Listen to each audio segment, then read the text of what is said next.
You've seen him on TikTok. I ain't never seen two pretty best friends.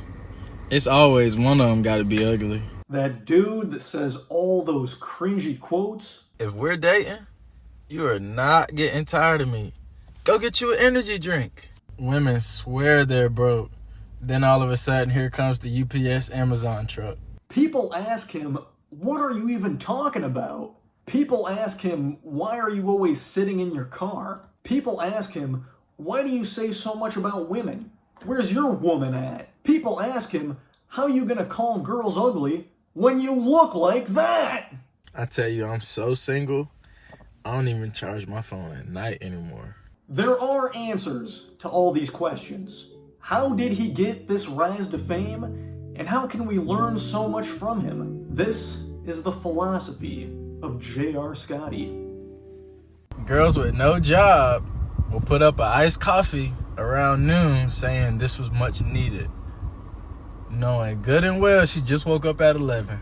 Meet Jordan Scott, 24-year-old physical education major and male model from South Carolina. Jay posts a lot of TikTok videos of himself in his car where he'll put a quote above his head and he'll say what that quote is. Oftentimes, these quotes being kind of relatable, but oftentimes cringy. But these quotes aren't completely random. I mean, he gets them from Twitter, a certain side of Twitter. Remember that loud white girl you went to high school with who had super long nails and would eat hot Cheetos all the time? You know, you follow this girl on Twitter and all her tweets are just these weird random quotes about either sex or weed. These retweets may show landscapes of a couple just hanging out with the caption, "This and a blunt." It may show a picture of someone chilling and watching Netflix with the caption, "This and a blunt." It may show a parent at their kid's Little League game saying, "This and a blunt." These tweets would show us that a blunt goes with everything. But there were even more unusual tweets. Like, what do these things even mean? The word that was most popular in these tweets, though, was vibes. V-I-B-E-S. That is why I like to call this side of Twitter Vibes Twitter. Doesn't matter what you look like or where you're from, Vibes Twitter will welcome you with open arms, hand you a blunt, and hand you a bag of Takis to take a handful. You know, Takis, those snacks that look like blunts. So, though we see this side of Twitter often, when we're scrolling the timeline, we don't often think about this side of Twitter because this is just text we're reading. These are just pictures we're looking at. We don't imagine someone in our day-to-day lives expressing these kind of opinions in this specific way, but jayrscotty does. That's why Jay holds a mirror to our society. He doesn't critique it. He doesn't offer his commentary on it.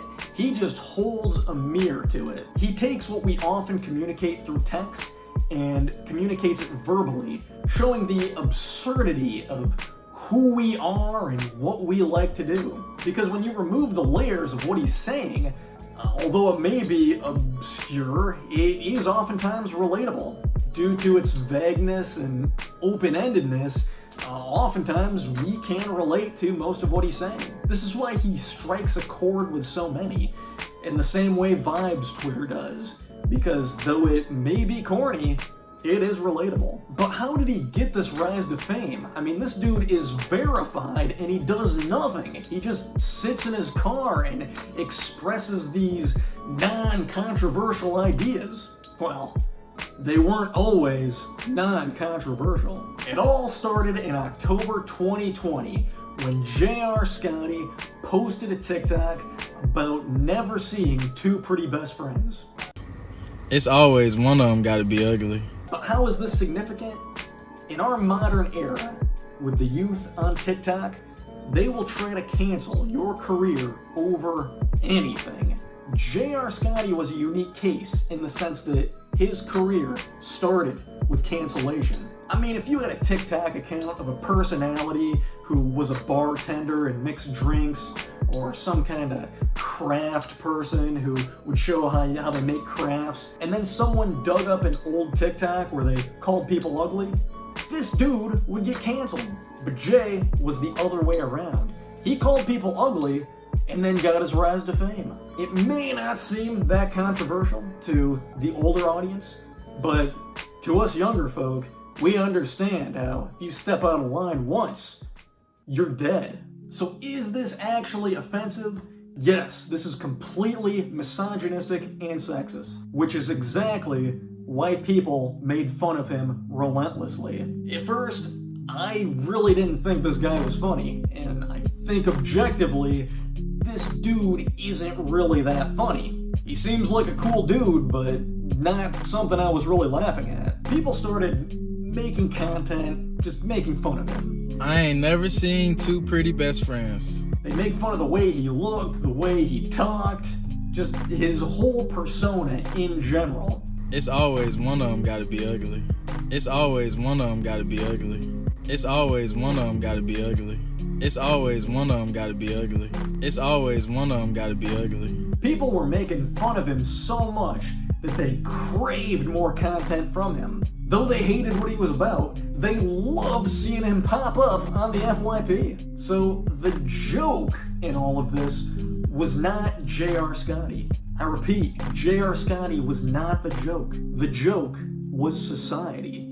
The strange phenomena made us begin to realize that we were the society that Jay was expressing. Though it was worded in his monotone voice, sitting in his car, it was our fears and hopes and loves that Jay would talk about. So though this may not be an individual who expresses his personal thoughts and feelings, this is a person who holds a special kind of mirror to us. He holds a mirror to our society and shows us this is who you are, this is the way you talk, this is the way you feel. And with that, we make fun of him, but we ultimately realize we're really just making fun of ourselves because this is a cultural zeitgeist. So though I didn't find him particularly funny, I would still laugh out loud whenever he would start to pop up on my feed, because the peculiarity of what he was all about was what we are all about. And you may say, hey,